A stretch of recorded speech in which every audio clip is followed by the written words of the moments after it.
get to my scheduled live, so I just decided to start a new one. Oh boy, I have no descriptions.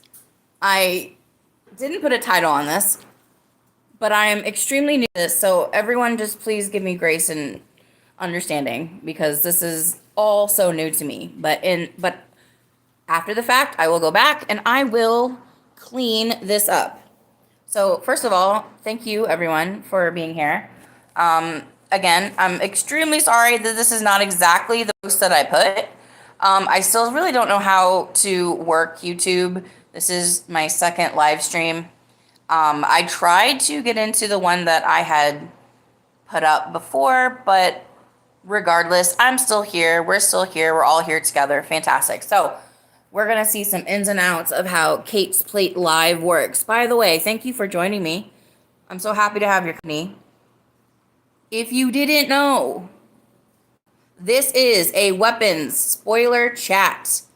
The movie's Weapons from director, writer, producer Zach Kreger. This is a chat for this movie. Spoilers up and down. If you haven't seen the movie, please, this might not be for you.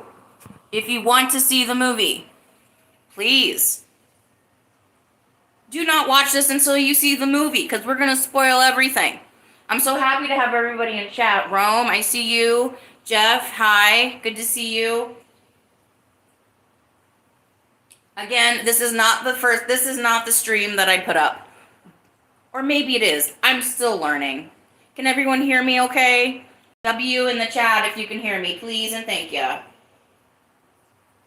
Trying to figure out all of this on the fly. Doing all right. Making my way downtown. Can y'all hear me?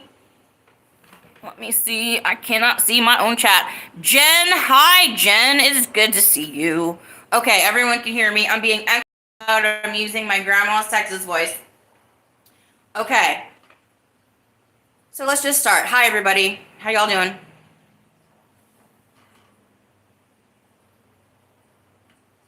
What's the day like? How's Saturday? It's Saturday. We'll talk about that reference later.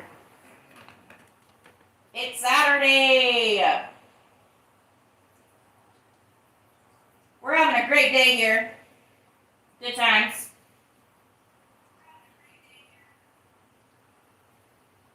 I am muting myself. Ooh, I found myself. Okay, so I got, all right, Rome, you're going to be proud of me. I got my tablet out so I can read chat while I talk. Oh, man, look at this. You can tell it's public. We got some haters. That's fine.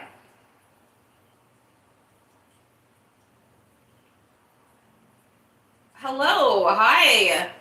Love from Pakistan. Hello. Love from Indy. Love for the movie Weapons. Love for Whitest Kids. Love for Zach Kreger. And obviously love for Trevor Moore.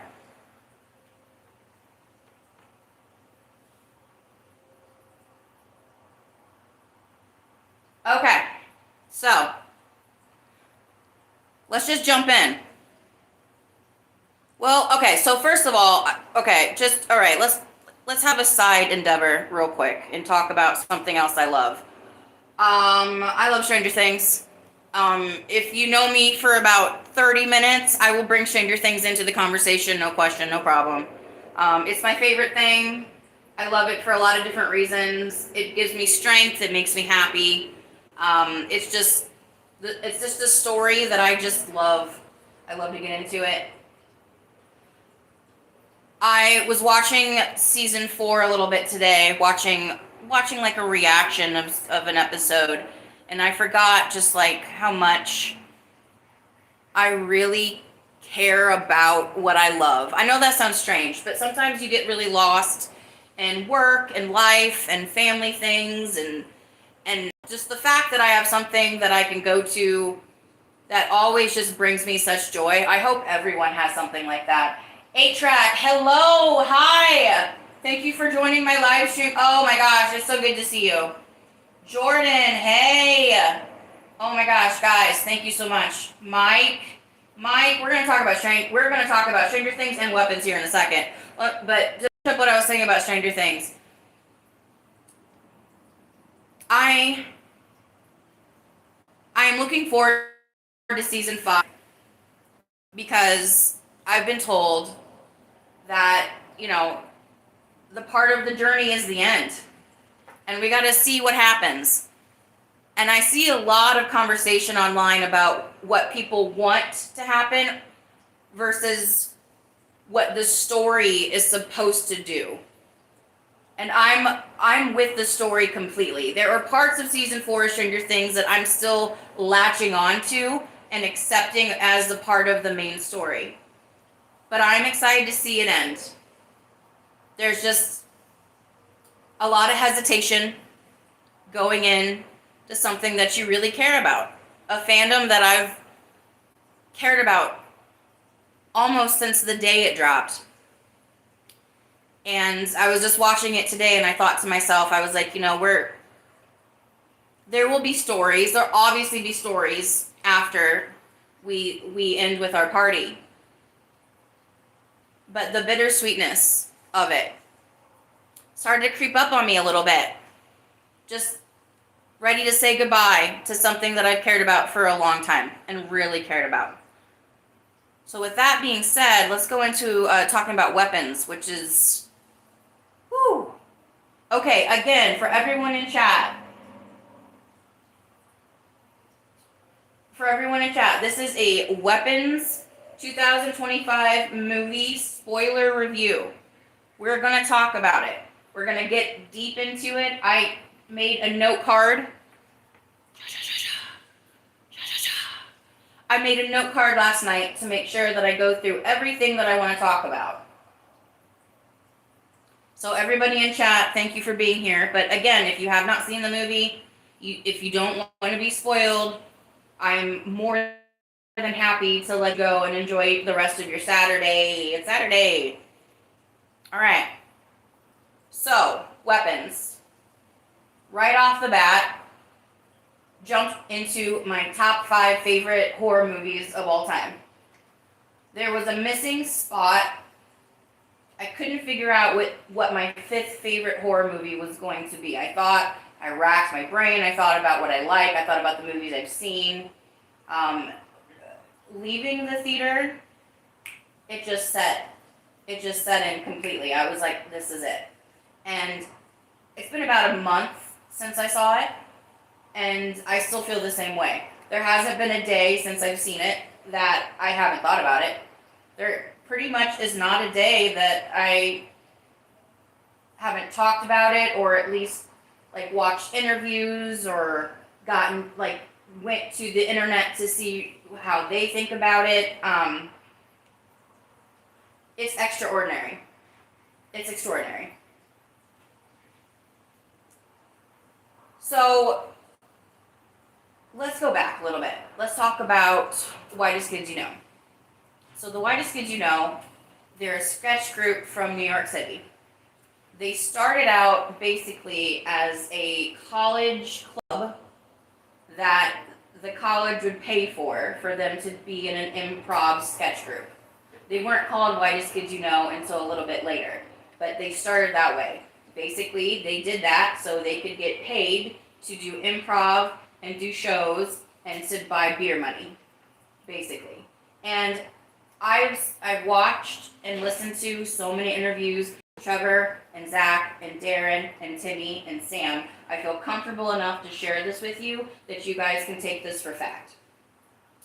So into the club, people came and went. It was about a 12 to 19 person improv group at this college. People came and went. They graduated, whatever, moved on with their lives. But the main people that were in there were Trevor Moore and Sam Brown, Zach Kreger, who is the director of Weapons. They state that the day that they all met, they met Timmy while they were in school in Brooklyn, was September 11, 2001. The reason that I bring up that date is the day that they met Timmy because they wanted to see what was going on across the East River in Manhattan through his window. They lived right on the edge of Brooklyn next to the East River.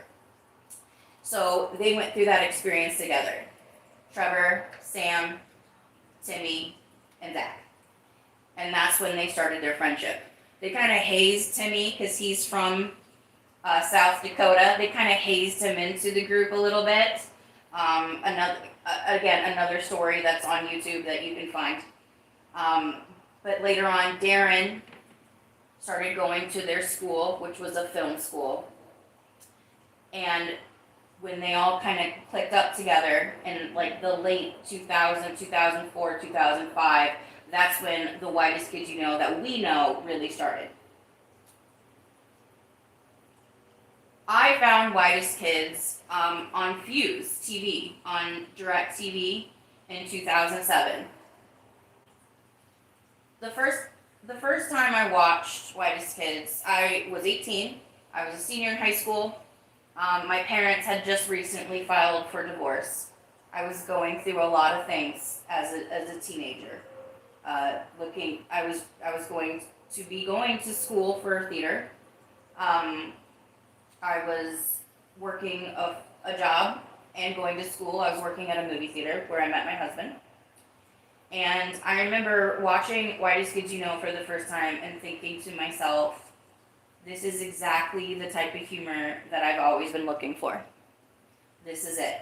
It's dark, it's funny, it's satirical, it makes references to culture, pop culture.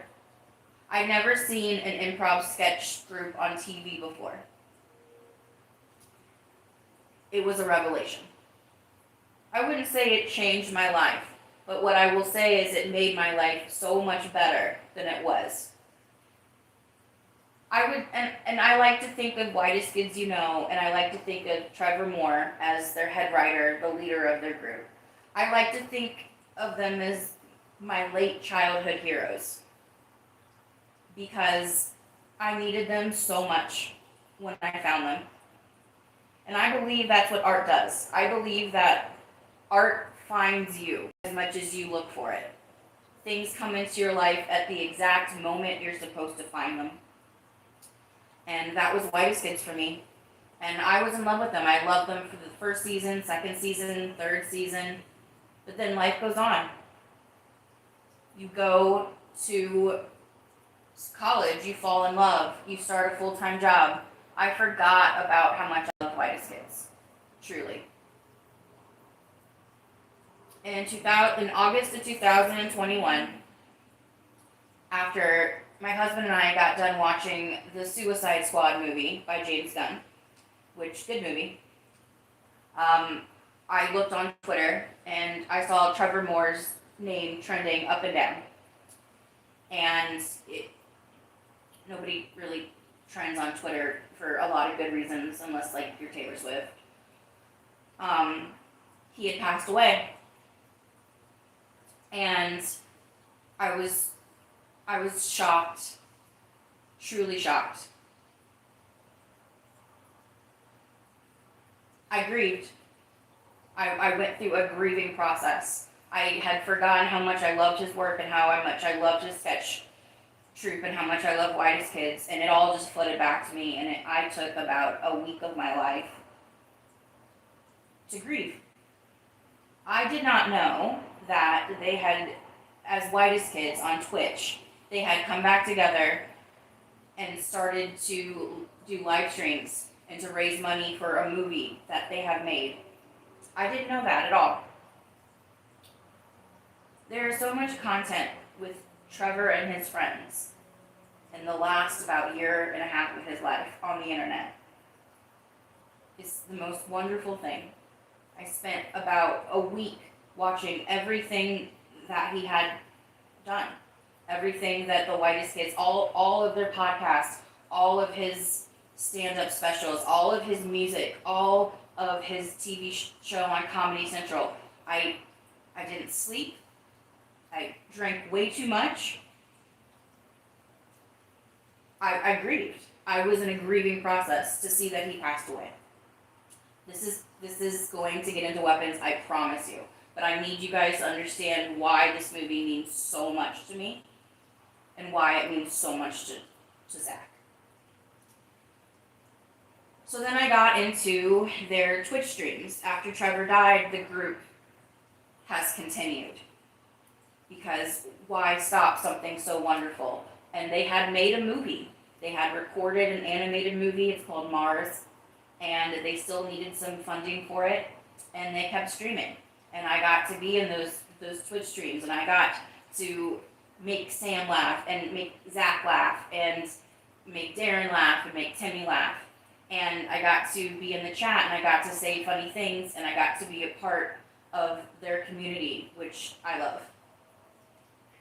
About a year ago, they started doing live streams of all of their episodes on YouTube. And I found a community there too. I found friends named Gary, Gretchen, QTC, Tammy. I found a real connection with people through Whitest Kids. And that's the impact of their community goes so much farther than their show. So,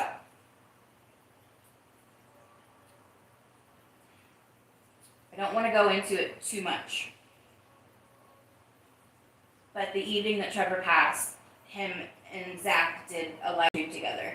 They had a show for Whitest Kids on Twitch called Newsboys, where they would talk about the news and political stuff because they're pretty political guys and they have extremely interesting views. And they filmed together. And Zach had just come back from filming Barbarian, and it's a wonderful live stream. Sometimes hard to watch, but it's a wonderful time. They just had a great time together. So Zach has said publicly a few times that he wrote Weapons because of Trevor's passing. When I found that out and I heard that, I could relate to it so much because I started my IG page, my Instagram page with my food pictures and my movie reviews because of Trevor's passing. I watched a movie called Saint Maud. It's a horror movie about a pretty salacious girl who wants to do good, but they are who they are. We are who we are, right? But there's this theme in the movie, never waste your pain. Never waste your pain. If you go through something hard, you have a difficult time in life, never waste it. Do something with it. Create. Bounce off of it. Use it. Interact with it. Make it good. Do something positive for it. So I saw that movie, I thought about that, and I just decided, okay, I'm not really into taking pictures of myself and putting them online, not anymore. But I am interested in sharing who I am. I'm interested in sharing my life. Trevor doesn't get to anymore, so I can. I will. And that's why I started my IG page. And that's why I started Kate's Plate podcast. The reason I haven't updated my podcast in a long time is because I could never find a good place to upload my audio. I could only have about 10 minutes of a podcast, and that's not enough for me. Obviously, I like to speak. So I just kind of went on with my food pictures and the things that I like to post in movies and my movie reviews and pictures of me and my husband at the Children's Museum, things like that. Because I wanted to create. Because I wanted to take this suffering that I felt from the loss of one of my late childhood heroes, I wanted to move that into the universe as good. So hearing that Zach wrote this as a response to losing his best friend, it meant a lot. It meant a lot to me to hear that from him. To know that Trevor's life was that important, and I knew that before. But just for his best friend to be able to say the same thing, that meant a lot. All right. So thank you for everybody being here again. Thank you for thank you for listening to me about my journey through Trevor's passing and how I really started why I'm here speaking to you right now. Everything is a journey.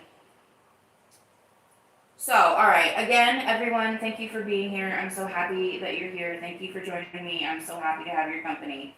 But again, we're going to get into weapons spoiler heavy review. We're going into the movie. If you don't want to be spoiled, get out. I didn't watch any trailers. I went into this as blind as possible. The only thing I knew was the premise. At 12:17 a.m., almost every student from one teacher's classroom got up from their home, ran out into the night, and have not been seen for about 2 months. That concept alone is so frightening. Like, you lay a base of how scary something is. I think that's why Zach could climb a mountain from that base of how just like scary and terrifying that idea is. So the first part of the movie is about Justine. She is the school teacher. She is the teacher of the classroom with the missing children. Obviously, the town is looking for her for answers. These were her kids she was teaching. The only student not taken from her classroom is a little boy named Alex. They have interviewed Alex. They talked to Justine. Justine doesn't know anything. Justine is new to this community. She's been there for maybe 6 months as a teacher. So there's questions, there's concerns. Justine's story, to me, felt the most like Zach. Again, this is all from all of the Whitest Kids interviews that I've seen, their podcasts. I'm not speaking out of turn. Zach is an alcoholic. He's been sober for over 10 years. He also has a video game addiction. Maybe not an addiction to video games, but because he has an addict's mind, what he loves to do constantly. And Justine's an alcoholic in the movie. And I really appreciated that as someone who has gone through substance abuse before. I really appreciated seeing a good-hearted person have a terrible addiction that makes other people's lives hard, makes their life hard, and makes the situation that they're going through just that much worse. We spend a lot of time with Justine at the beginning, just going through her life, at her home, going to a liquor store, seeing her drink in a car. She's devastated by what happened in this movie. She has no answer. She doesn't know. But we don't know that because we're just starting off with her. The answers are not until the end of this movie, which is something that I love. Every person, every character, every part of this builds on top of each other.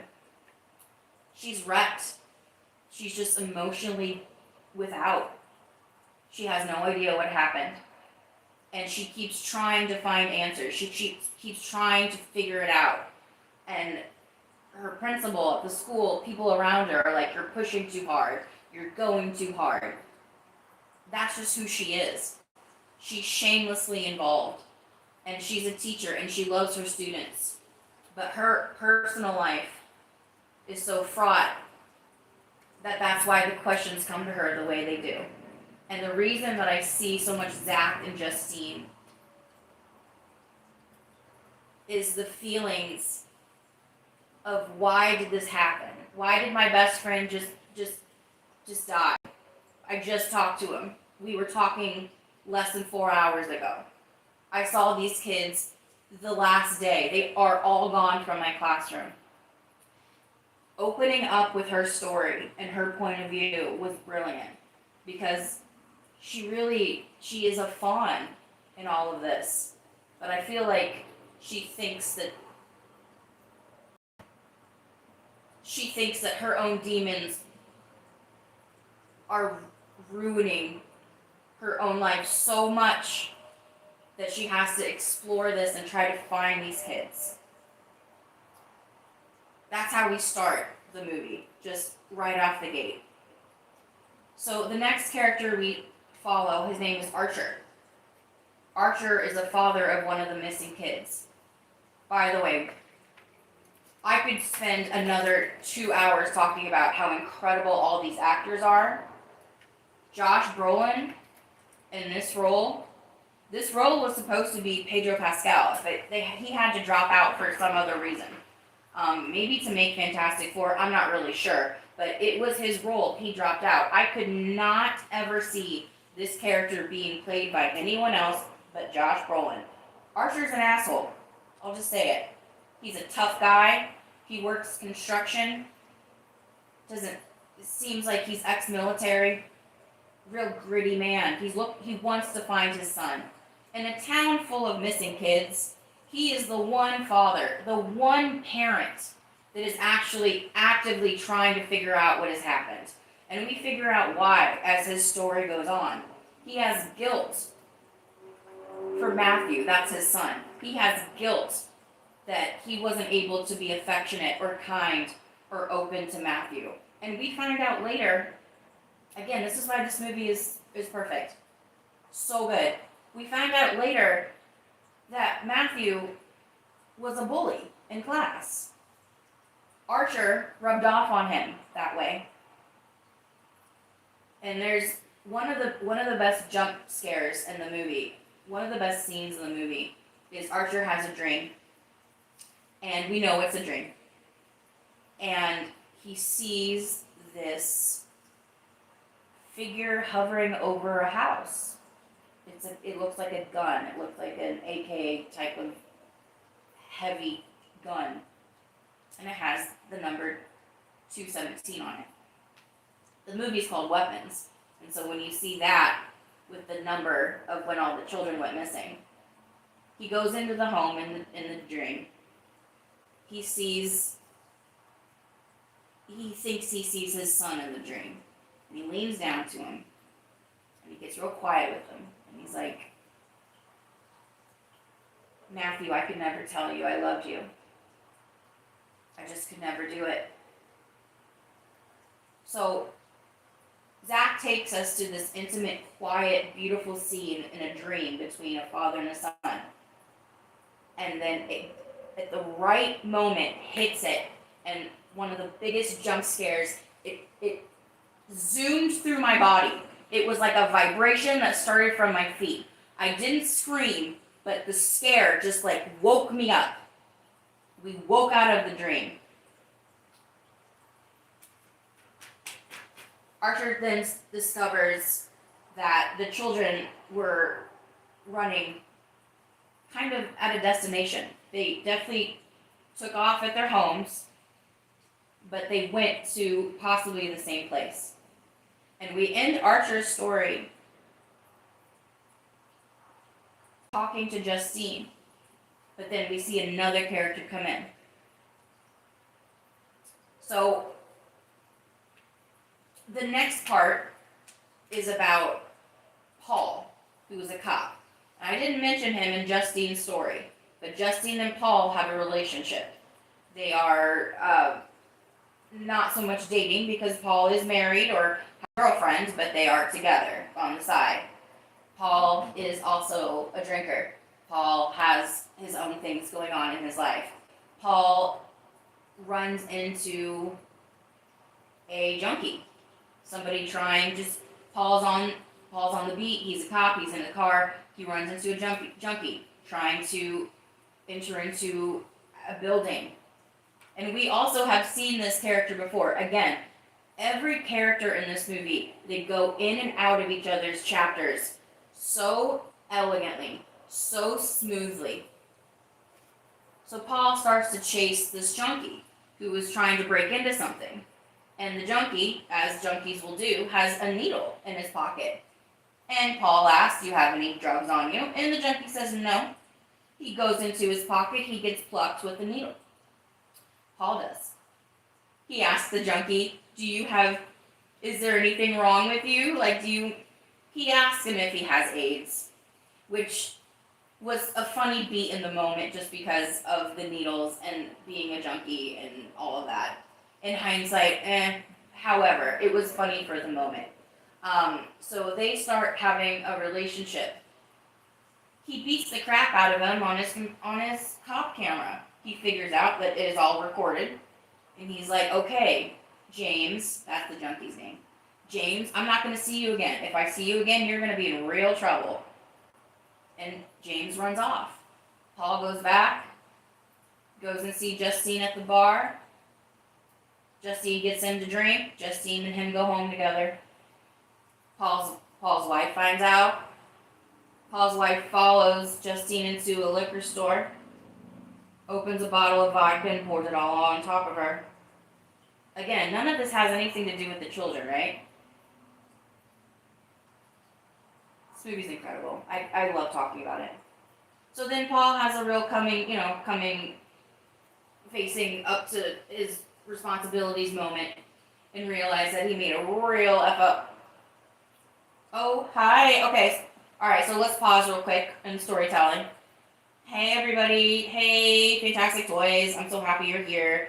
Hi, Rihanna. Hi. Oh, thank you for being here. Again, guys, this is a spoiler weapons talk. We're going deep into characters. Oh my gosh, I've been talking for like 30 minutes.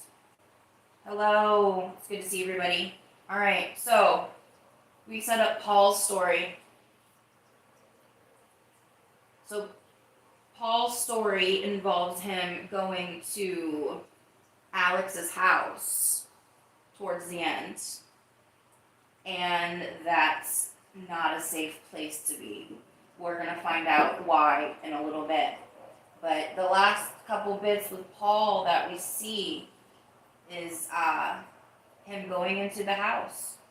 But let's talk about why he goes there. So, again, the way this movie is structured, we see different character stories at different times, but they all interact. So James is living in the forest. He is a junkie. He does drugs. He is trying to steal money from people. He steals as much as he can.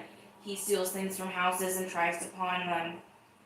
In the process of stealing things from a home and he goes into a house.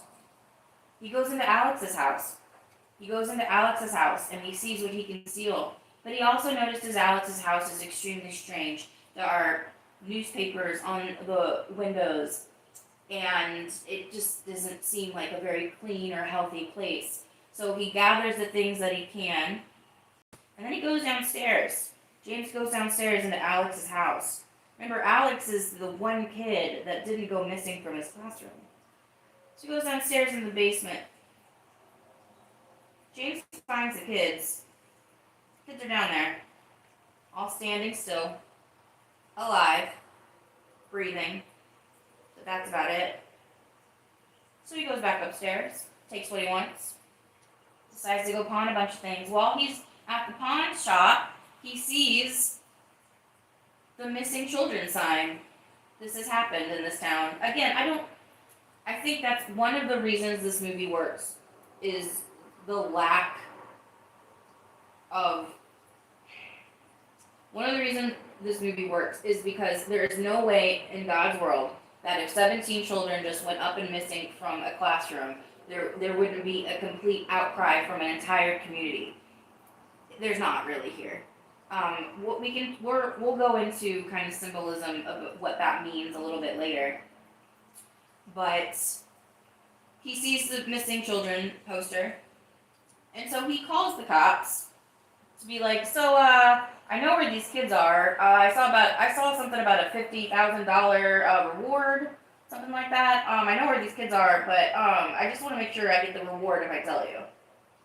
So that's where James is in his life.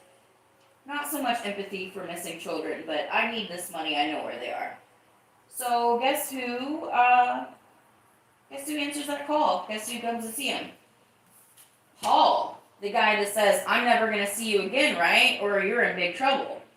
So he gets James to explain to him where these children are in this one house. So that's why Paul ends up at the house. But Paul goes in first. Before this happens, there's a very wonderful, terrifying image of what's to come in James's story. Just awful. So scary. We're going to talk about what it is in a second, but just terrifying. So Paul goes into the house, and James is in the back seat of the police car, okay? He's there for a long, long, long time. Until someone opens the door of Alex's house. Paul walks out, grabs James from the back seat, and drags him into the house. Ends that chapter. Alright, let's check chat. How's everybody doing? Hi, Bill. Yes.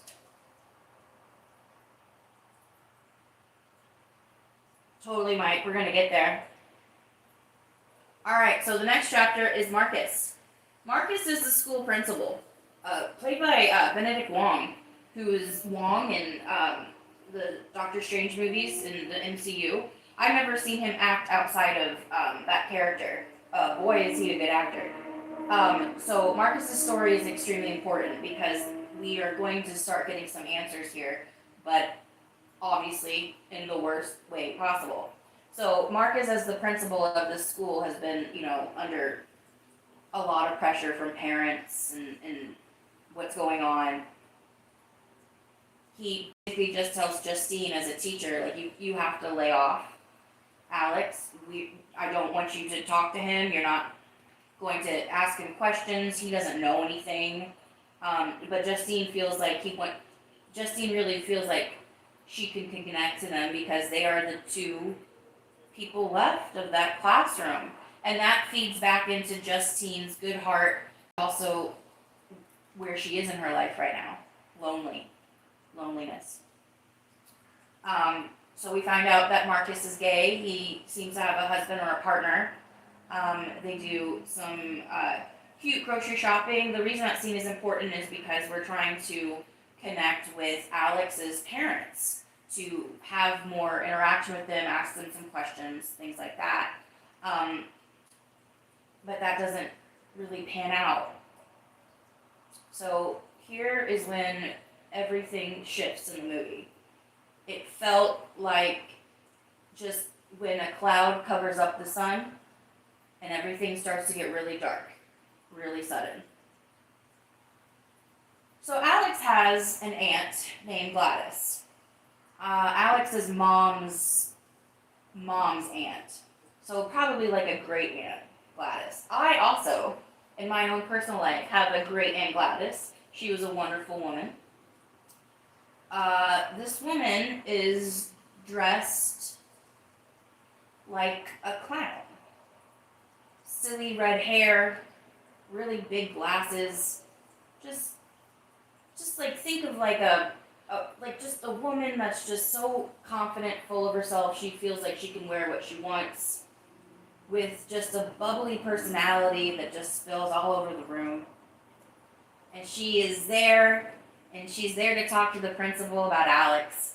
And, what's going on in their family. And I came to visit them. And here I am. And I'm Alex's guardian. I'm taking care of Alex now. And any questions, you just let me know, okay? Anything I can help you with.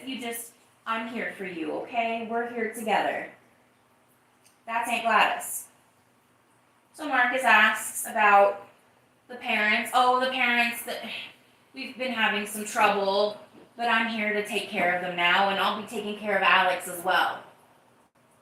Just the most full of shit person. We have all encountered older women that are just out of this world bubbly, but at a pin drop will change, just snap.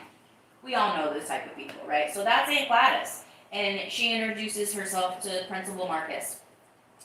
So later on in Marcus's story, him and his partner husband, they're hanging out. They're just at home. They're gonna have some snacks, a couple of hot dogs, which is possibly a Whitest Kids You Know reference to Timmy and Trevor's hot dog sketch. And they get a knock at the door. Aunt Gladys has come over. Aunt Gladys wants to speak to them.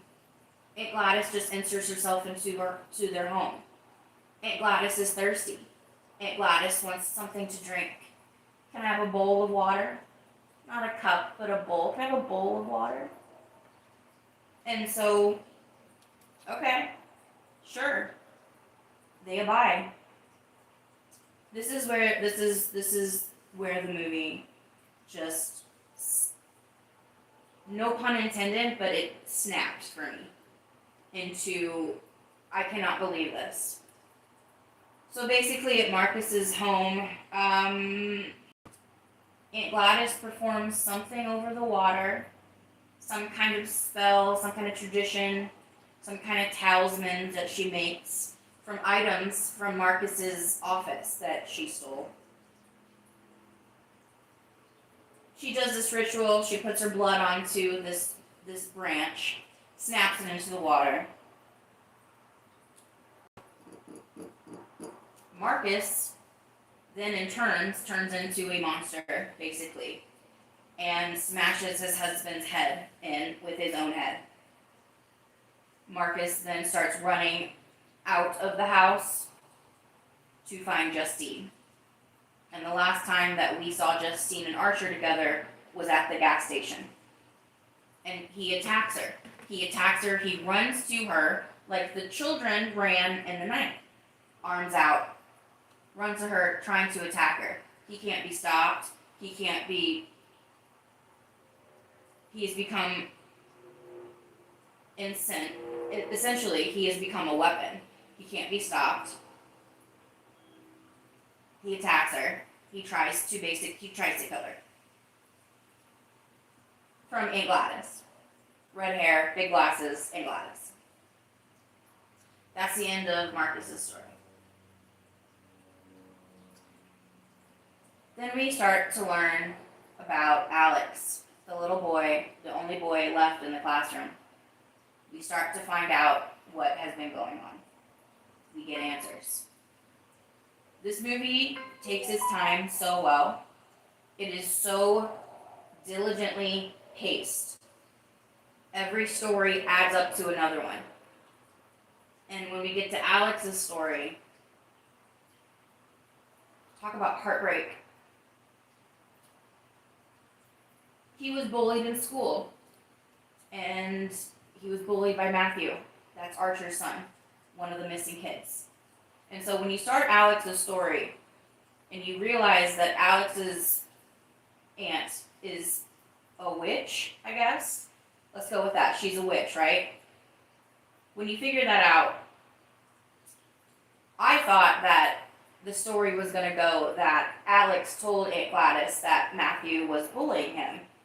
And Aunt Gladys went ahead and took care of that.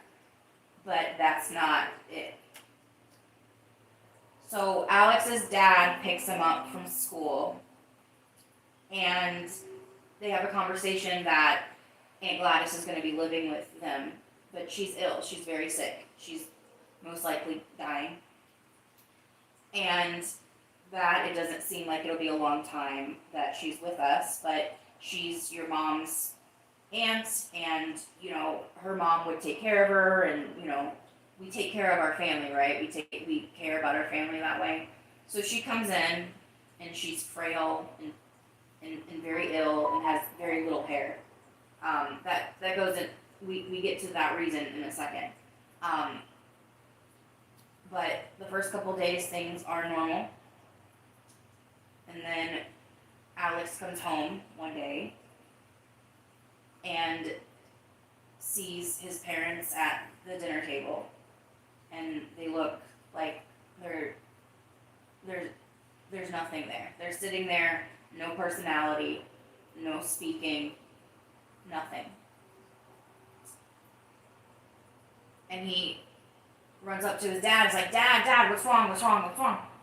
And Aunt Gladys sits him down at the table. And basically explains what she's doing. She makes his parents hurt themselves just to show that she has control over them. And then also has control over Alex. Because basically she says, if you don't do what I tell you to do, I will make your parents go away forever. Not that they're already gone, but.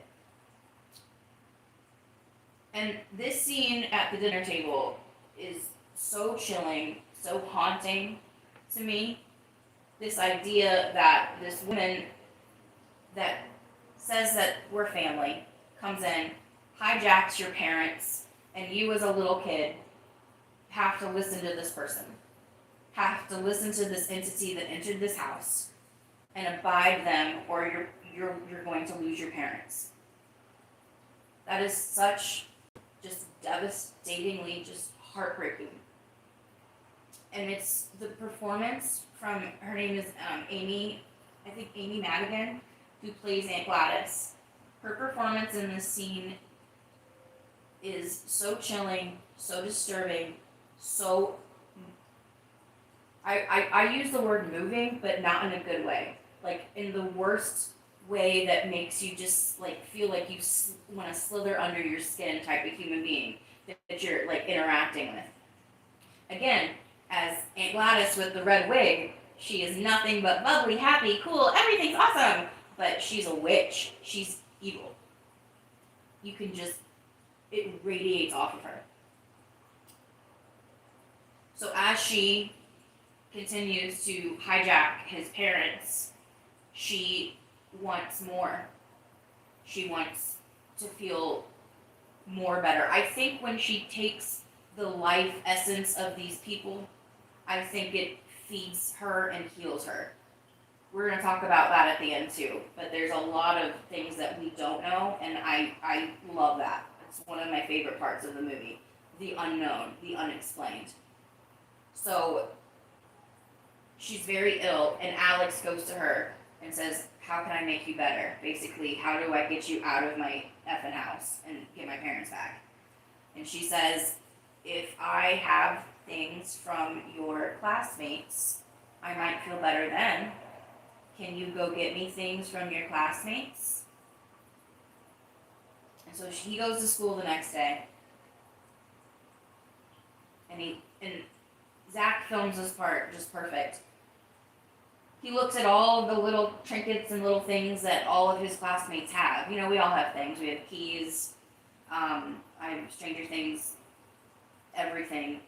Like when I travel, I have a pen. I have a Hunger Games pen in my car. He looks at all the different little things that he could take from them. And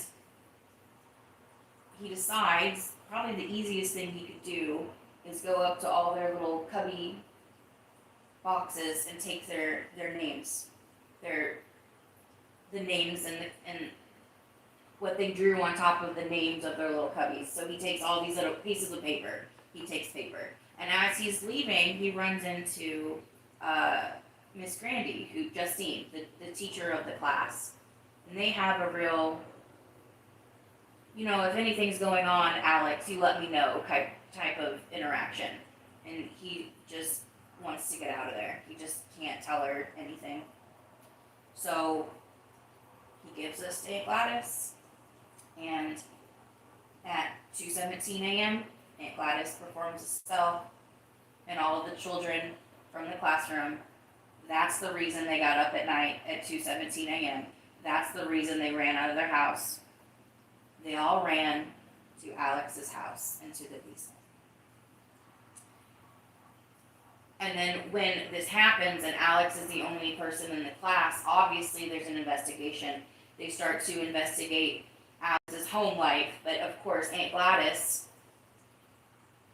just manipulative, just evil woman, just keeps telling these people about, oh, well, yeah, come on over. Yeah, of course we can see this. Yeah, this is his parents. Oh, his father had a stroke, and that's, he can't speak. He's not able to speak right now. There's a scene where Alex's father mutilated himself by Aunt Gladys's powers.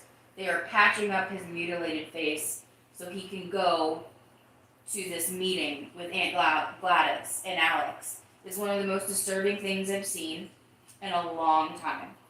That scene alone, just patching up his face to make him look like a human, even though he is this undead weapon zombie type creature. And she's manipulative, and she makes the police think what she wants, but in the meantime makes Alex take care of these children, forces Alex to feed these children. Some of the scenes in this movie are so disturbingly just hard. It's hard to watch this child go through this. Because he's such a sweet kid, and this is the worst thing that could be happening to him. And so Alex's story progresses to a point where all the stories combine. We figure out why Paul dragged James into the house. Well, he's now become a zombie weapon too. We figure out that James has also become a zombie weapon. Archer and Alex's story starts to figure out what house it is that they all ran to. And so Justine and Archer go to the house, and Aunt Gladys has instructed Alex very particularly not to step over the salt lines where her possessed people are, because if you do, we'll find out in a second what happens. But they all go to the house, and Justine sees Paul, and he's not right. They cross over the salt lines, and then there's an attack at the bottom of Alex's house with Justine, Archer, James, and Paul. It's brutal. It is intense. It's visceral. It's a lot of throwing people around, choking each other. While that's happening downstairs, Alex is upstairs trying to figure out what to do. What can we do? My parents are under this spell. It's been months since this happening. It comes to a point, and Alex starts to understand. I think he might have figured it out before. At the dinner scene, Gladys showed him how to perform the spell, the ritual, and asks Alex, "Are you watching? Are you watching? Are you watching?" So Alex finds the tree that she's using to cast these spells, which I think is a big part of her power. Finds a tree, gets a couple of pieces of her very little hair that she had. Now her hair is longer. She has more hair than she had at the beginning. Obviously she's healing because she's taking the life energy out of these people. That's what I've gotten so far.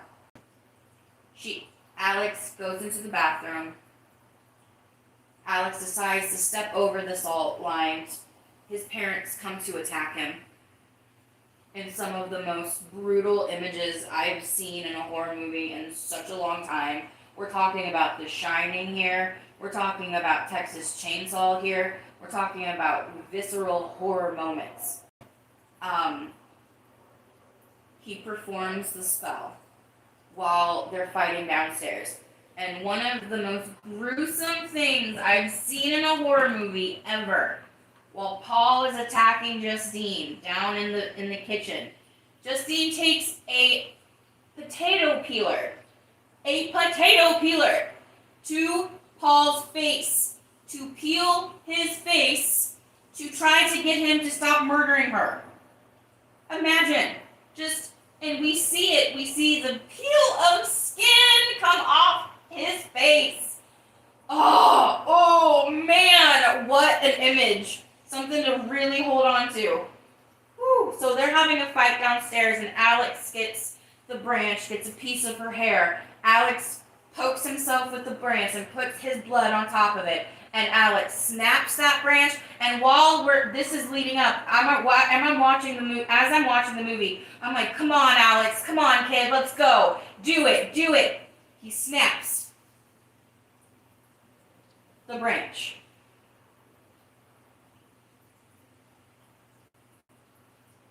And then in one of the most rememberable moments of this movie, you start to hear pitter patter up the stairs. Alex has triggered Aunt Gladys's weapons, and they run out of the house. All the children in the basement, they run out of the house, and Aunt Gladys can hear him coming, and she starts running. She starts running in the streets, in the yards, and these kids, the kids from Alex's classroom, the kids that she took, possessed, has held, has kidnapped for over a month and a half, start to go after her. And it becomes one of the funniest moments in a horror movie of all time. There's no other word for it than funny. We have been so scared, and we have been so disgusted, and we have been so afraid and upset for Alex and these kids and this situation for so long. The laugh that we get when these kids chase this witch through the streets. And not only through the streets, these kids run through houses, they run through glass, they run through, not walls, but they run through homes to get to her. There's no stopping these kids. If you remember, when they're activated, there's no stopping them. So it becomes, the last about 5 minutes of this movie becomes a Whitest Kids You Know sketch. And the movie has had humor throughout it constantly.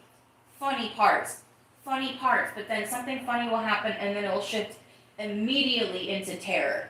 Like, there's no just stopping. There's no like wading into the water. It just goes into the dive in. But this last 5 minutes of the movie is hysterical. They run after her. She is terrified because she knows what's going to happen.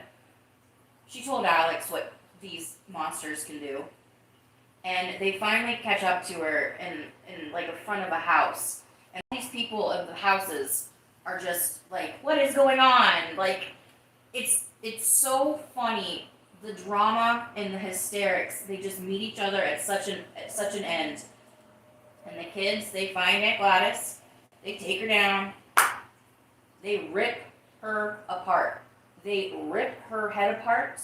Again, Zach doesn't shy away from this. This is a horror movie. We want to see it. We want to see this evil witch get destroyed. We're all so happy it's happening in the theater. We're cheering. We're laughing. We have such just justice. Right, Mike? I saw that. Justice. It is what she deserves. Zach has these children eat her. Zach has these children pull her body apart. And as soon as she's technically gone and dead, the spells are over. The kids aren't back to themselves, but they're not under her possession. Archer and Justine survived. Archer runs after these kids because Matthew's in there. Matthew's there. And Archer runs up to Matthew when everything's said and done, finds him, looks at him, hugs him, holds him. But in one of the most chilling, I wouldn't say chilling, but one of the most like revelation of what this story's about, who these characters are, and who people really are in their real life. And how hard it is to be open with people. If you remember, I talked about the dream where Archer found Matthew and he told Matthew in the dream that, I'm sorry I could never say I love you to him in the dream. So you would think that when he finds this kid, he's going to open up and be like, I love you, Matthew, I love you. Even though the kid can't hear it. or the kid can't understand. But in such a perfect character piece, which this movie is a horror movie, but this is also a character-driven film. And that's why it sets it apart from just a slasher. Archer doesn't tell him he loves him. He just hugs him. He picks him up. He takes his kid. And there's been some narration at the beginning of the movie, a little girl telling about the story of this town. Just like a haunting, like little fairy tale voice of a little girl. And the narrator explains at the end of the movie that Alex's parents were never the same. Alex is with the foster home now, and it's been about 2 years, but some of the kids are now finally able to speak. Whatever Aunt Gladys did to them has impacted them for a very long, long time. And that's where the movie ends. So going back to talking about bittersweetness, this movie ends on such a bittersweet moment. Archer gets his son back. The kids are alive. The kids are found. But nothing's ever going to be the same. So when you think about Zach Kreger, writer, director, executive producer, when you think about his grief about losing his best friend, and you think about that grief in comparison to how this movie ends, I think it's a masterpiece movie. I think it's probably the best thing he's ever done because it's so personal to him. It was just so personal to him. And he's in interviews said that going through the process of making this movie has not changed the way he feels about losing his best friend. And I completely understand and relate to that. Because sometimes when you enter something, you're like, okay, this is going to change me, this is going to fix me. No. He made this movie so he could have a representation of his grief, his walking trauma. And I just think it's I don't think there's any other way that movie could have been made with such a existentially just depressing concept, going through a character movie, having witchcraft at the end, witchcraft and Aunt Gladys being like a substitute for like alcoholism, because his father also had issues with drinking. Again, this is all from interviews with Zach. This is all from interviews you can find online. His father died from alcoholism. And Zach has talked about how Aunt Gladys is a representation of just this entity that enters your life and there's nothing you can do. It's like when you're a child, there's just nothing you can do but just have this thing in your home. Have this grief in your home, this trauma, something you really just can't push past. And so when I left the theater, I couldn't speak for a while. I also was scared. Like, there's some really good jump scares in this movie. I had the same feeling when I left Hereditary. I couldn't get out of my seat. I was terrified. I was like, I can't believe I just watched something like this. It's the same feeling I had when I left Weapons. It's the same feeling I've been looking for in horror movies since I watched Texas Chainsaw Massacre at my friend Brittany's home. And I went home and I thought it was real because they told you at the beginning of the movie, it's real. This is a real thing that happened. I went home and I remember sitting in my family room, almost like catatonic, like, why did anybody catch these people? They're so bad. But then then I figured it out. I found out about the story, Ed Gein, the Texas Chainsaw Massacre story, and all of that. But I've been searching for that feeling for so many movies, so many times. And it delivered. 10 out of 10. There are a few things in it that could have been changed, that could have been different. But again, I'm not the writer. I'm not the creator. I'm just looking at it from a point of view perspective.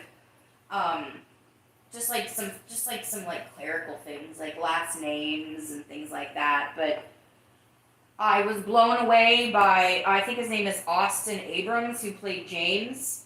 I thought his character was fantastic. Just the way that portrayal of a junkie, someone with a substance abuse issue, he hit it out of the park.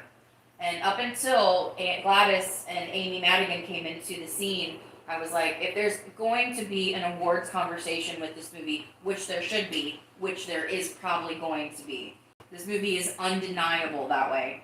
Up until Aunt Gladys came in, I was like, Austin Abrams, this kid, yeah, look at him. Pay attention to him. He has something on the screen that is making this movie work so well.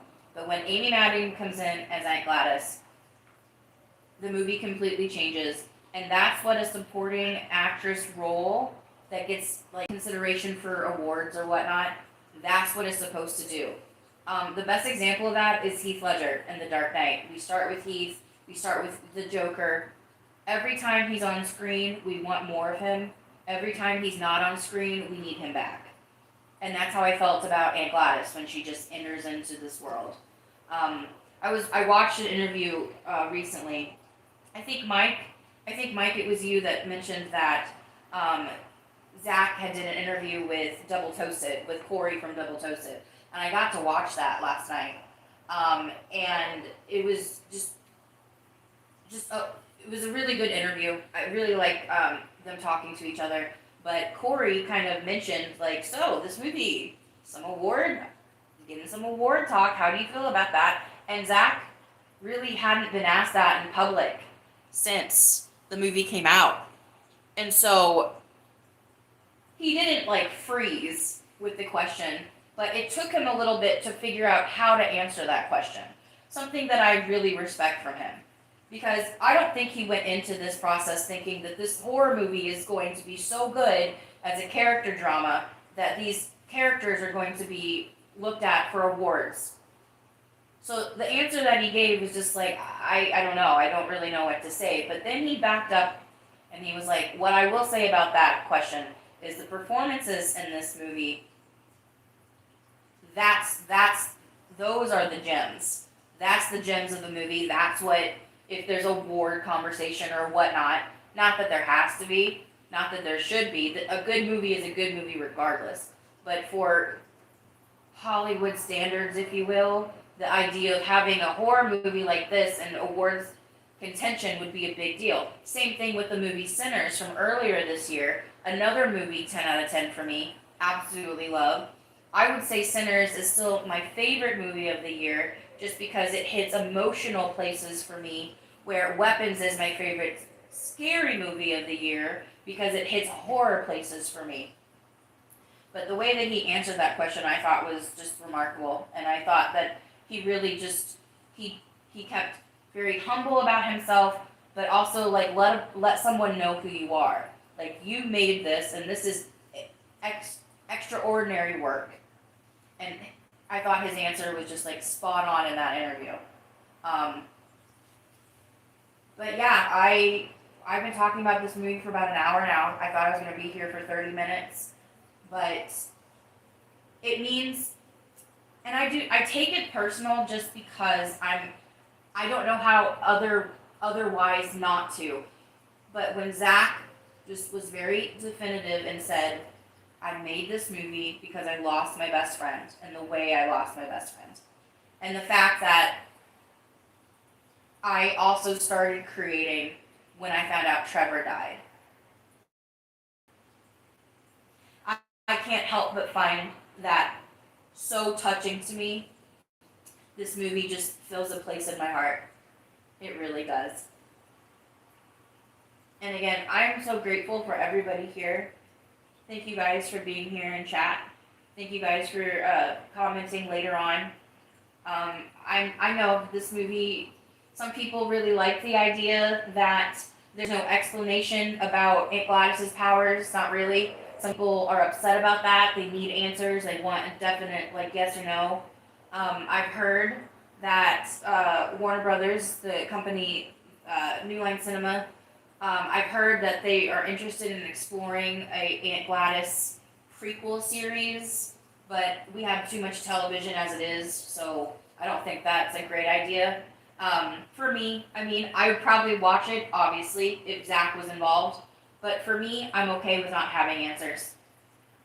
One of the biggest hookups on Hereditary is too many answers at the end. It's kind of rushed, forced, kind of like spoon fed to you. But the way that they do this in Weapons for me was just, she's evil. She's an evil witch. She kidnapped these kids. I can't take credit for this, but one of the best reviews of this movie I've seen is it's an adult fairy tale. And it is. It's an adult fairy tale with children as the heroes, compared to a fairy tale as adults might be the heroes in some fairy tale situations. That was probably one of the best reviews that I've heard. I saw that on Letterboxd. Can't take credit for it, but I'm going to tell you guys about it now. So, alright, let me hop into chat because I've just been talking, go, go, go. So, let's hop into chat. I want to see what everybody's talking about. Alright. They did, Mike, I want to go back to this. They did heavily investigate, but she just manipulated them with just being goofy.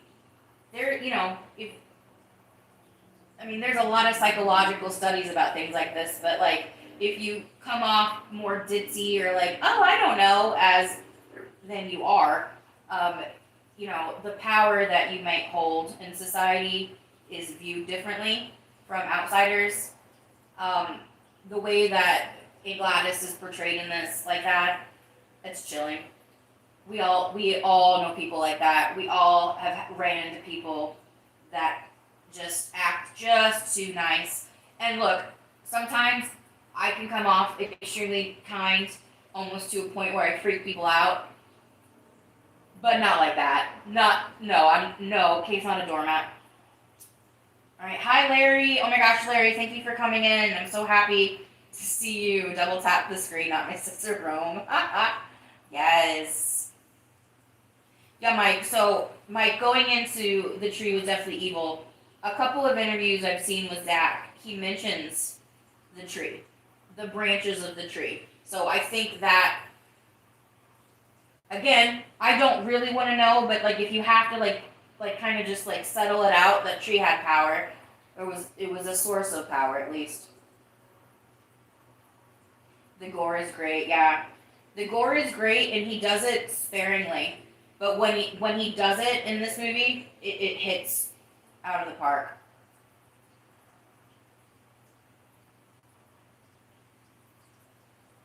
Yeah, I mean, it's not a happy ending. The only happy ending is the idea that this woman is gone. This is done. Just kind of like you just wash your hands of this terrible situation, this terrible person.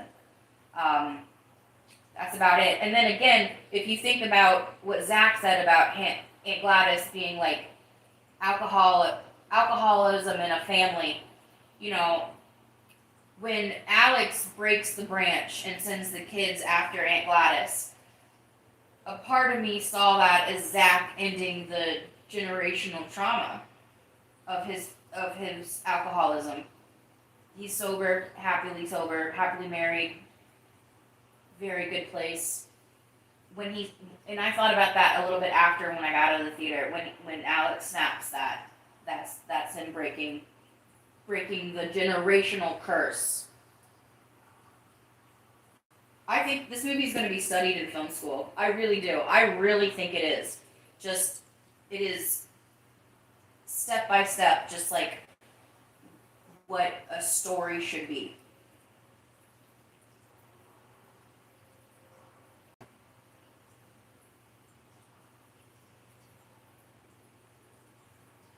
Mike, I haven't seen Eddington. I haven't seen Beau is Afraid either, but I want to catch up with it because I heard when Zach was on Double Toasted, he talked about Beau is Afraid, how genius it is. And I wasn't able to catch it in theaters. I haven't seen it streaming. But I want to see Eddington. I think Eddington is going to be a real piece of American art for years to come if the story is what I think it is.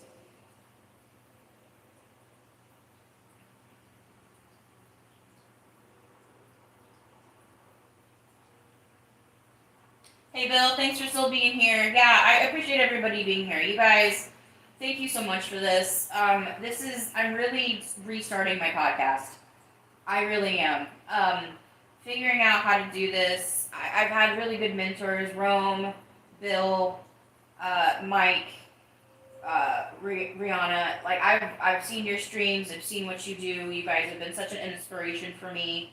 I am in such a place in my life right now. My confidence is really high, and I'm really proud of myself for just putting myself out here and being able to talk to you guys about a movie for an hour and a half, which I know most of you might have not seen. And again, I kind of did this a little bit in the Kevin Smith way, where he retells the story. But I know, you know, you guys are. I really appreciate the support. Thank you guys. Yes. Awesome. All right, so chat. Do you guys have any questions, comments, concerns? Ask if you're curious.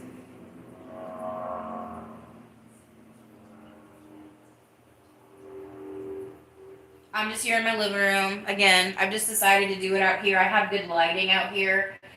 And I decided, I was like, for this, I'll just put a picture of the poster up. Because, like, kind of goes without saying now because I've spoiled everything for you. But I'm so happy I didn't watch any trailers. The trailers gave a lot away. Trailers do that now. I hate it. I have not seen anything Stranger Things trailers. I won't watch anything Stranger Things trailers. I'm going into that as blind as possible as well. It's hard out there, though, for an internet girl to not get spoiled. But, you know, I've seen a couple things, Stranger Things here and there, but, you know, still don't know the plot or whatnot. I was talking about that earlier, Bill, everybody that came into chat a little bit late. I was watching season 4 of Stranger Things, and it really hit me. I'm like, oh, we're going to be done with this.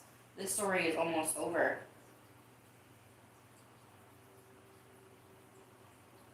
Yeah. Did I get in a poll today?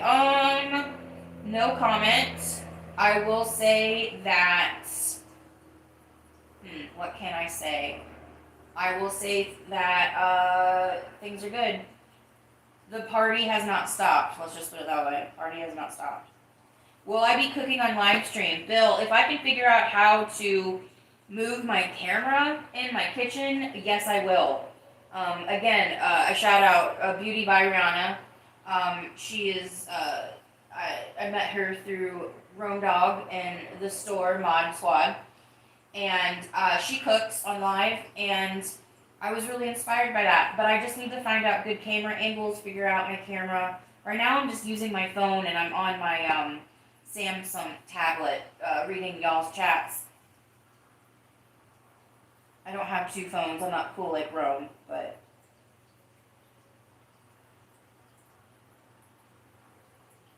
Long Walk trailer, I've heard really good things about that movie. I've had such bad movie theater experiences lately. I'll wait for it to come to streaming. Bill, I know I told you about when I went to go see Fantastic Four. Just real quick. So Jeff and I saw a trailer for Fantastic Four, the first steps. And I heard a couple reviews said it was good, and so I got guilted into buying tickets on Sunday before I started my brand new job that I started in July. Oh boy, so first of all, we got there late, as we are wanting to do, but usually that's not an issue. We purchased concessions when we got tickets, and our concessions weren't ready, and the individual that I spoke to at the theater was not extremely interested in helping me with my situation. And this is a theater that when we moved to Indianapolis, I worked at for about 2.5 years. So I don't know anybody on the staff now because theaters change really quickly. But, bro, like, customer service, bro. I don't know where it's gone in the world. It's definitely not here. But we finally got our concessions. Okay, cool, whatever. Move on, life, whatever. Whatever's going on with his day has nothing to do with mine, and I did not bring this into the conversation. I'm a grown-ass woman, I understand that now. So we go to the theater, and we go to where we have our tickets, and we get pretty much the same IMAX seats every time. It's like a cluster of 4 seats, and we buy the two on the left. Okay, so there's two seats on the left of a cluster of four seats. So we go there, and sitting in our seats are two very elderly folk with blankets, and they're all just cuddled up, and just some grandparents just there to go see a Fantastic Four movie in our seats. And I am not the one that I'm not going to yell at a grandma and grandpa and say, hey, get out of our seats, because they were spread out. What I think happened, they had the other two seats on the right end of the four, and they just thought, oh, we're not coming, so they can just spread out, have some more space for themselves. I'm not in the mood to yell at them. I've already missed the first 15 minutes of the movie, so I just plant myself in seats that aren't mine. So for the first 45 hour of the movie, I just was like reeling, because I'm like, if somebody buys tickets for the seats we're in, I'm going to have to deal with these grandparents, and I'm not interested in yelling at them, okay? So after that movie experience, I just have not, after, and I saw Weapons, that was fine, but after, I was just like, oh my gosh, movie theater experiences now for me are just not the same as they were. I grew up at a time where it was a magical thing to go to a movie. It was an ordeal. You maybe not so much dress up, but it was, you're going there, you get your concessions, you go with your family, you have a good time. You enter into a different world. You're in a room with strangers in a dark spot watching a story. Movie theater experiences are made for the middle class. They're not the opera. They're not ballet. They're supposed to be less expensive as they are, and they're supposed to be a good time for working people. I'm just not getting that from movie theater experiences nowadays. And with all of the options for streaming online, why? Why go? I went to go see Weapons in IMAX because of how much I love Zach and how much I knew I was going to love this movie. But nowadays, I take every movie experience, every movie, and thinking about going to see it, I really have to hunker down and be like, okay, this is something I have to see on the big screen. The only other movie this year I'm going to see is Wicked for Good, or Wicked 2. And I've already seen the play, so I know how it ends. But my husband really loves the first Wicked, and has no idea what's going on in the second half. And so we haven't seen trailers. We're not interested in those. But I'll see it in theaters, but that's about it. I don't know about next year. None of the movies next year are really, getting me out. You have to really pull me nowadays, because I've been working so much lately, and I just really enjoy my time at home, and I really enjoy my life at home. So being around in the public anymore, it's like, brr, you really have to get me. Movies have to grab you nowadays, and I'm not alone. I know a lot of people feel this way, and you can see it in the box office numbers. The fact, I didn't even talk about box office for Weapons. It's doing so well. I think it's almost at 300 million worldwide for a movie that cost 40 million. I am a big sucker for entertainment news and box office numbers, stuff like that. So I've seen the tracking of this, and it went from number 2 movie to back to number 1. It's been number 1 for 3 weeks since it came out. The word of mouth of this movie is spectacular. It keeps moving. And I think that's also a big part about theaters and movies. I want original things. I used to be the biggest MCU fan. I was there opening day, Iron Man 2008. I knew it was going to be a big deal. I loved Robert Downey Jr. from movies like Only You, Heart and Souls, things I'd watched when I was little with my mom. I knew it was going to be a big deal, and obviously it is. But now I'm over it. And I hate to be that person, because I loved it so much when I did care. But now it's been so stretched so thin. It's just been stretched so thin. There's just not so much to attach to.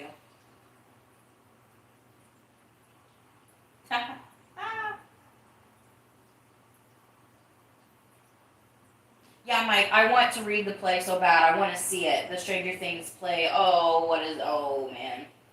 Don't take my Stranger Things card away. I don't remember what it's called, but I want to see it bad. There are answers to the end of this season in that play. I know it. There has to be. I don't know why Netflix won't put it out as a pay-per-view. I'll pay $20 to watch a filming of the play. I will. Like, just give it to me. I hate the fact that it's like it is kind of it. I don't. It's not hidden, but it's not for general Stranger Things fans. I feel like that's strange.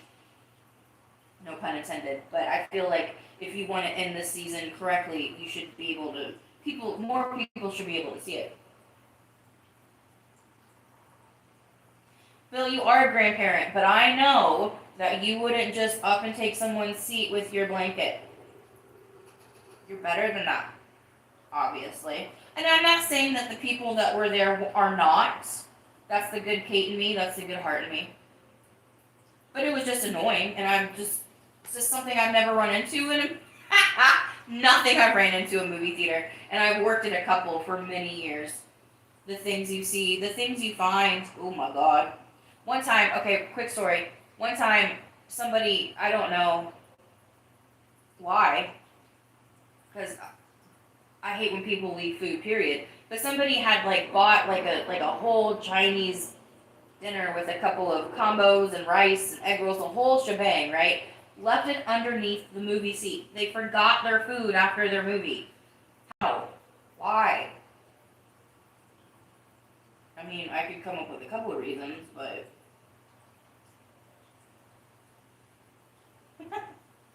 oh no, Bill's no boomer. Bill's cool. Bill is so Bill, just so you know, some of my mods in here I met through a live stream.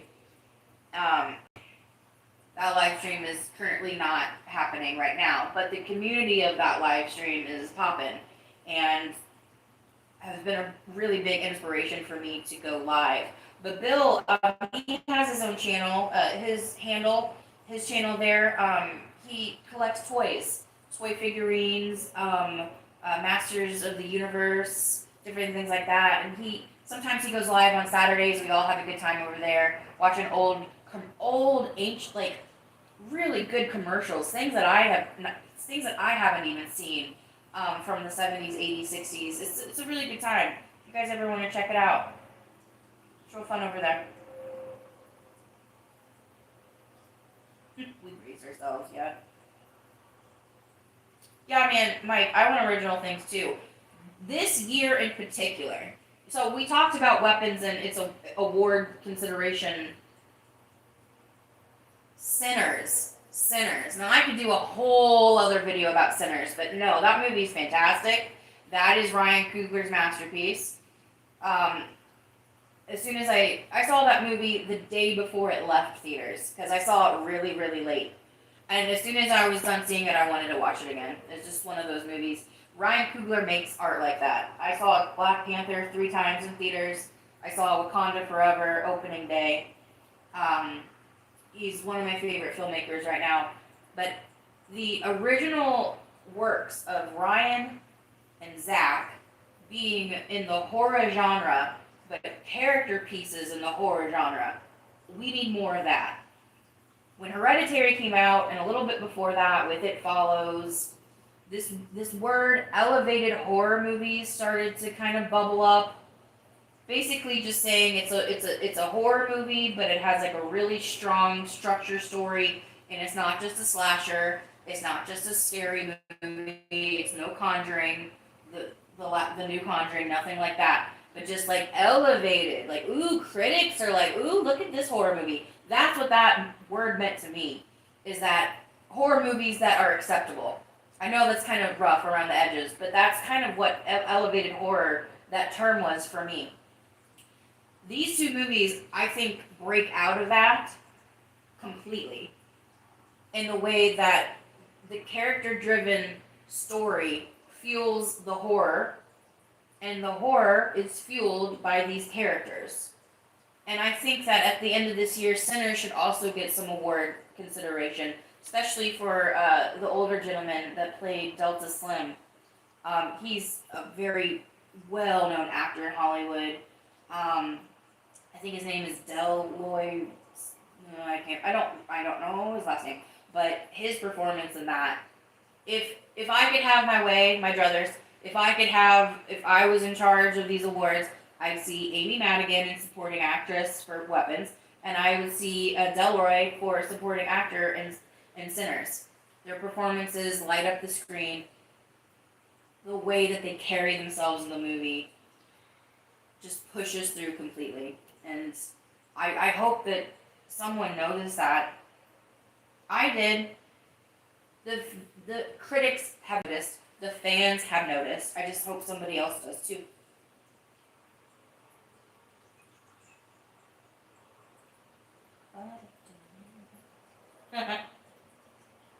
Thanks, Bill. Oh my gosh, thank you so much for stopping by. Oh my gosh, I'm gonna wrap up here soon, maybe about the next 15 minutes.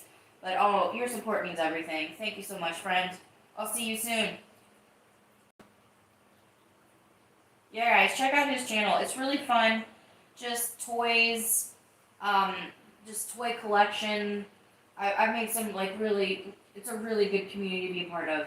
Made some really good connections there. I saw. Let me see. I'm going back through chat. Figuratively speaking, hello. I wanted to reach out to you and say hi. I saw you in here. It means a lot to me. It's good to see you, John. Thank you. Yeah, Mike. No, I bawled my eyes out. I bawled my eyes out at. Um, yeah, no spoilers. No spoilers for Sinners because this is a weapons spoiler chat. But yeah, no, bawled my eyes out. And the song, the music they play after that, the end credit music. Oh my gosh. So I don't. Some of you know, some of you don't. I used to sing. I've been singing since I was 4. I just recently started sharing my lyrics and making music. My husband and I help make some music. It's AI music, but I would never be able to hear my lyrics ever without it. So I don't publish it. It's not for money. I just enjoy it. It's just a hobby of mine. I love doing it. But I've been singing since I was 4. I've been in choir since I was 6. Children's choir, concert choir. I've been to Niagara Falls because of my music. I've been on stage performing arts. I was a theater major, musical theater, all of that mess. And so when I I got I got pretty spiritual and religious when I met Jeff. Jeff's family comes from a very religious, spiritual, Christian background, and so I started going to church with them. And then I met some people there. They left that church, but then we started going to another church. Long story. I used to be the lead singer of my church group, my church choir, and I I feel like the music in Sinners and the way that it represents lifting the veil between worlds. Again, no spoilers, but just lifting the veil with music and how music connects us to our history, to the people we love, our past, our future, our present. That sparked something inside of me that felt like the Holy Spirit when I sing. Not to get too frou-frou or too spiritual or anything, but yeah, it just hit me in such a certain way. Like I said before, Sinners is probably still my favorite movie of the year, but Weapons hits in a place that my horror heart lives. Totally. Totally. Yeah, guys. This has been great. Thank you for joining me. Thank you for being here. I don't even know how long I've been on because I can't even see. I know it's been like an hour and 40 minutes. But yeah, I was just going to hop on here for 30 minutes, but talking to you guys and having you guys here is really uplifting my day. So thank you. Thank you. Mike, awesome. Of course. Thank you for being here, guys. The, Getting my podcast back, being able to talk about these movies the way that I want it, ooh, it feels really good. Create. The opposite of war isn't peace, it's creation. That's from the musical Rent.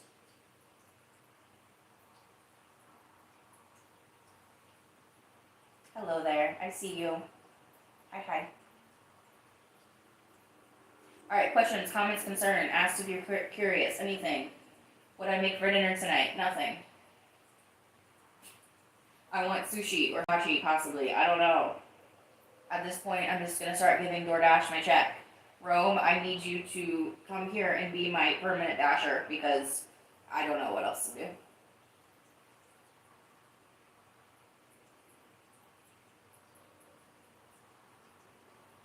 Easter egg spoiler.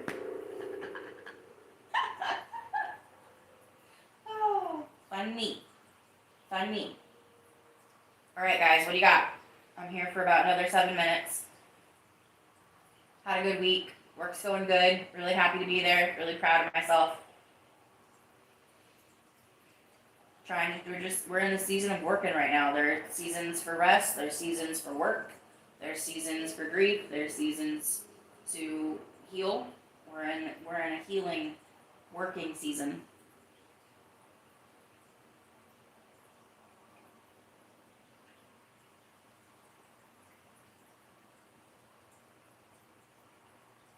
Top 5 songs of top. Off top. Top 5 songs off the top of my head. Aneurysm by Nirvana. Fork and Knife by Brand New. The Hardest Part by Coldplay. On Top by The Killers. And let me go with something Smiths. Let's see. Ask by Smiths. The Smiths. Those are 5 songs that I absolutely love off the top of my head. And those are also my top 5 favorite bands. So I answered with my favorite bands. Look at me go. Whoa, Jeff, yeah. You know, I'm not here to break any hearts or anything, but yeah, man, we've been together for about 18 years. It's been one hell of a ride. Love is patient. Love is kind. Love lasts long if you're lucky.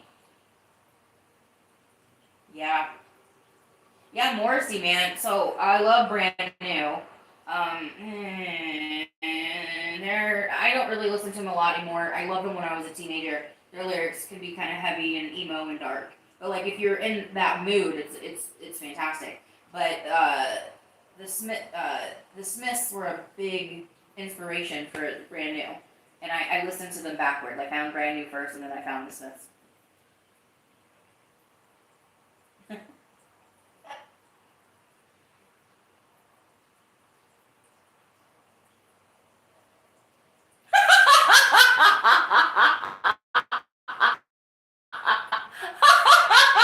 100%. Thank you. Please give me 5 stars for our marriage. 5 stars. Please review, comment, like, subscribe, share. Oh my gosh. Oh my gosh. Yeah, Jeff's great. He's fantastic. What a wonderful human being. God really made him special. That's Jeff. Yeah, that's Jeff. He is the CEO of Kate's Plate Podcast. I don't ask him for advice a bunch of times about what I'm doing, but we talk about it. We talk about what's best for my hobbies, my future. I know, Mike, we talked about it a little bit, but just kind of like how comfortable you feel to do this. Like, I don't want to get to a point where I feel like I have to do this every day, but I do want to feel like a point where I really enjoy this hobby and everybody enjoys it with me. I don't want it to be a job. When something becomes a job, I got really burnt out on singing towards the end of my high school life, so I don't ever want to get burned out on something I love again. Prince, you're right. Okay, yeah. No, Rome, you're right. Oh, 1999 was not sitting on top of my head though, but 1999 is my favorite song for sure. For sure. You know why? Because it was one of the first songs that I remember singing with my mom in the car. Because that's kind of like when I started singing, my mom noticed that I was pretty good at it, and that's when she started like getting me into choir life and stuff like that. But like when I asked to listen to Brooks and Dunn, when I asked to listen to Prince, old country music, man, that's what taught me to sing. Garth Brooks, just like sing along to the radio and harmonizing along with the radio. Not knowing I was harmonizing at the time, but figuring out that in my brain, the way I was made, I can hear a song and I know exactly what harmony is underneath it. I've been able to do that. Like, and for a long time I thought it was really weird. that when I hear a song, I want to sing something different than what I'm hearing. But when I got older and figured out music theory and having perfect pitch and things like that, it became more relevant to me, and I understood it that that's just how I hear music, and that's one reason that I'm a pretty good singer. I'm pretty good. I'm pretty good. I'll sing for you guys one day, not today. I can't even be on camera yet, so like we're getting there, step by step, day by day.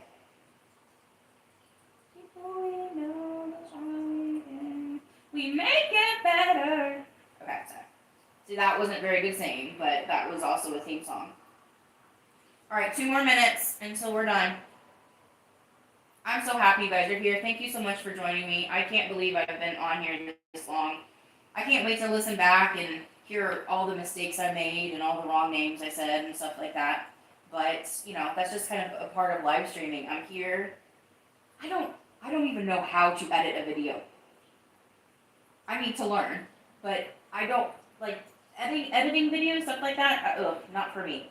I just want to do like a one shot, see how it goes, and go from there.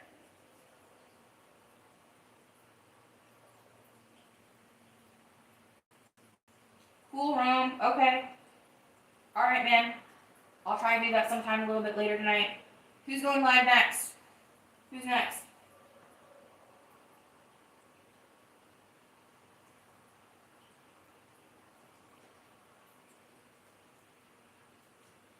Mike, thank you for being here. I'm honored to have you in here. Thanks for asking good questions. So glad you got to see the movie. If you guys haven't figured out yet, go see Weapons. It's great. I know some people in chat maybe not be horror fans, but it's really worth it. You're gonna walk out just like with an experience. That's what movies are supposed to be. Sweet. Thank you, Mike. Steve. Oh my gosh, Steve. Hi. I'm so happy to see you here. Oh my gosh. Thank you. I'm about to wrap up, but I'm going to do a couple things while I'm in here in chat. I'm going to make a couple people mods and everything because you guys are awesome and I need you guys to be my people, and you guys are my people. You vibe with your tribe, right? You find the people, or as I like to think, people find you, just like art. Awesome. Oh, it's so good to have Bill in here. I love his channel. You guys gotta check it out. You guys like toys, toy collection. I'm not a huge toy collector person, but it's really just interesting. Don't talk about Funko Pops though. Funko Pops are not toys. Not toys. Jen, oh my god, I can't believe Jen was in here. Oh my gosh.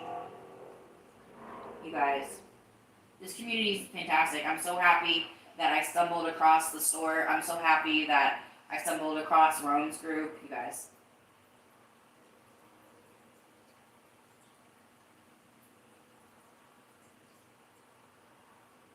All right, everybody. I want you guys to have a good night. Party on. Be safe. Take care.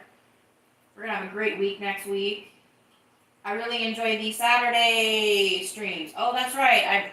I was going to mention that. So, there is a real famous, if you haven't seen any Whitest Kid sketches, I suggest looking online. They're really fun. If you like dark humor, satirical, if you can joke around with yourself, then you will enjoy it. But there is a very famous sketch called, I think it's just called Saturday, where Trevor, it looks like Trevor's a business guy, and he gets Saturdays off, and he just acts up like a kid, runs through the halls, runs through the road screaming, "It's Saturday, it's Saturday." Fantastic. So when we went to go see the movie on Saturday, I turned to Jeff with our concessions, walking down the hall, and using my loud voice, I said, "Guess what, Jeff? What day is it? It's Saturday!" Saturday. All right. Okay, guys. Thank you so much, Steve. Thanks for being in here. Thank you guys, Rome, Jeff, Mike, Bill, Jen, Rihanna, thank you for stopping by. Really appreciate you guys. I'll probably do this. I'll probably do this next Saturday. I don't know what I'll talk about. I'll figure something out. I'm sure something in my life will happen that y'all will be interested in, I'm sure. Mike, yes, thank you. W's in chat for stream, guys. This is awesome. Love doing this with you. All right, let's get this. Oh my gosh, you guys watch the sunset with me. All right, take care. Thank you guys for being here. Oh my gosh, I've been here for an hour and 45 minutes. It's almost the length of the movie. I love that. All right, we're going to have a good weekend. We're going to stay safe. We're going to take care of each other. Take care of yourself. All right, much love.